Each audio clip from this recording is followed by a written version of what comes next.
Tell us about your new album, Sacred Heart. Is it a natural progression from your earlier records? Well, the album Sacred Heart is the third in a series of Dio albums. Um, and I think it's a very natural progression as to what we've done. We didn't go in with concepts in mind. We didn't try to make it more progressive. I think it's because the band knows itself so much better now.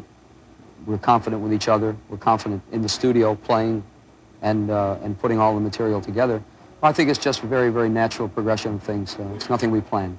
It's very lucky that it came out that way. Your stage shows are always very elaborate productions. Are they more than just a concept to you? The most important thing about bringing a big stage set out to me is that we're giving value to the kids who have to spend a lot of money for a ticket. They do have a lot of choices these days. You can go see Band A, Band B, Band X, Band Z, whichever you'd like to see.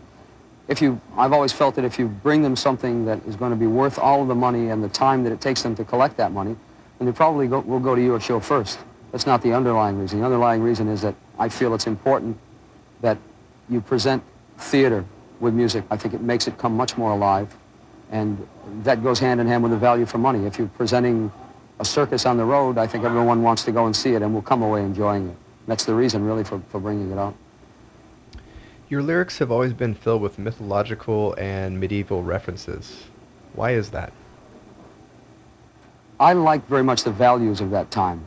The values were that instead of the Black Knight leaping out from behind a tree and dragging the damsel behind a bush, the White Knight was usually there to leap out from another tree and strike the Black Knight to the ground. It's just a matter of value. Chivalry was a fantastic idea.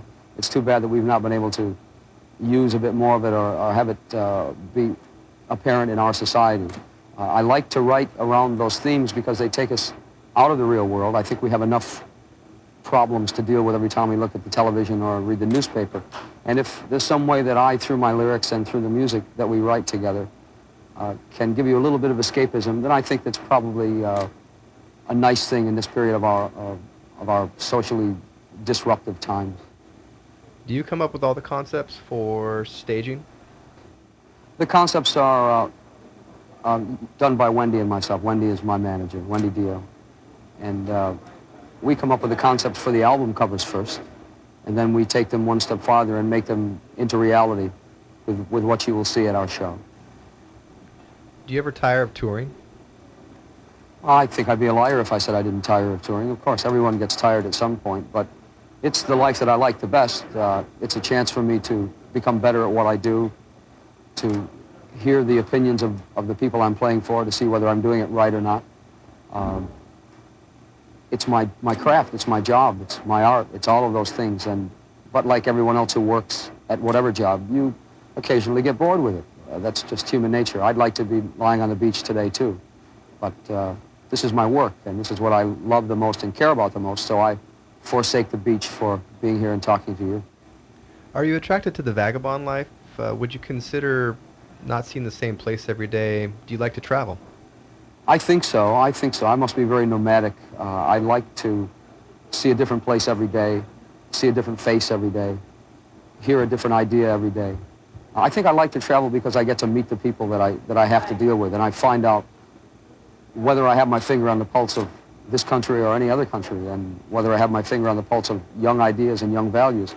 I think that being a vagabond sometimes keeps you very young, and I'd like to think that it's done that for me. I know it has inside of me. I'm not yet ready to bare my physical self and show you if there's any flab there, but there's not much, so I think I'm all right. Tell me how Dio differs, how Dio differs from previous bands you've been in. Well, I think that the most overriding factor is that we're very honest with each other, and that's one of the reasons why I'm not in any of the bands before that I could mention. Whenever you delude yourself that you're more important than the whole, or that the whole is more important than you, I mean, I know it's a reverse kind of situation, but whenever you delude yourself into thinking that, then it's all going to fall apart. So with honesty, it can only either stay together for a long period of time or mean a very amenable parting, which I think is very important too. I have been in some bands where some of those ex-members and I don't speak anymore at all, and I think that's a real shame. All of us in those days put a lot of ourselves, we wrenched a lot of ourselves out of our hearts and our souls, and to see it destroyed because of petty jealousies and because of dishonesty, I think was the worst thing that ever happened. Fortunately, we made good music during those times, but the friendships didn't last. And I think the other thing that makes us different is that we try to write with intelligence. I know I try to lyrically write with intelligence and imagination to allow the listener to create his own concept or her own concept of what the song is really about. It could be your song. It could be Fred's song. It could be Phil's song. It could be my song. It has a different meaning to each who listen to it. And I think for, again, all those reasons, the honesty and the fact that we try to do it with intelligence and we try to let everyone that we play for be part of this band. We consider the audience to be a sixth member of this band. They are that important to us. That's what makes us different than all the others, I think. Is there anything else you would like to say to the audience? Well, I think the same I've always said, and that's thank you for caring about me as much as you do. And I know you do because you write to me and tell me that. And I read all of those things. If I don't reply to them personally and immediately, it's only because my schedule is such that I don't really have time for anything but my work. So I have people to deal with it for me, and hopefully they've been taking care of it. But thank you for your concern and for your care and for the love that you've shown me, and I hope that I've returned that to you. And the best way for me to show that I'm going to return my love is that we'll be back on the road playing in your town, every town, and giving our stage show and ourselves and our music. And that's my way of saying thank you for being so wonderful to me. Thanks. E aí, fãs de rock, beleza? Esse é o primeiro vídeo de um novo projeto do canal chamado Entrevistas com Legendas, onde de vez em quando eu vou traduzir uma entrevista que tenha relação com o último vídeo postado no canal. Espero que vocês gostem da iniciativa. Muito obrigado aos apoiadores do canal, que tornam viável para mim dedicar meu tempo e esforços para o Rock com Legendas. Por enquanto são apenas 2, mas eu entendo o momento pelo qual o mundo está passando. Essa pandemia maldita está prejudicando a estabilidade financeira de muita gente, eu incluso, mas eu tenho certeza que todo mundo vai superar esse momento difícil. Quem optar por apoiar vai receber recompensas como um wallpaper do canal, acesso ao grupo privado do Rock com Legendas no Telegram e pode até escolher qual é a próxima música que eu vou traduzir e interpretar. Além de postar o vídeo no YouTube, eu ainda te envio o link para download da música legendada.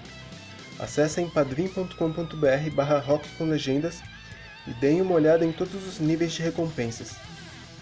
E é isso, se você gostou da tradução dessa entrevista, clica no gostei por favor, compartilha com seus amigos que gostam do Dio, ativem as notificações do canal para não perder nada e até a próxima tradução. Falou!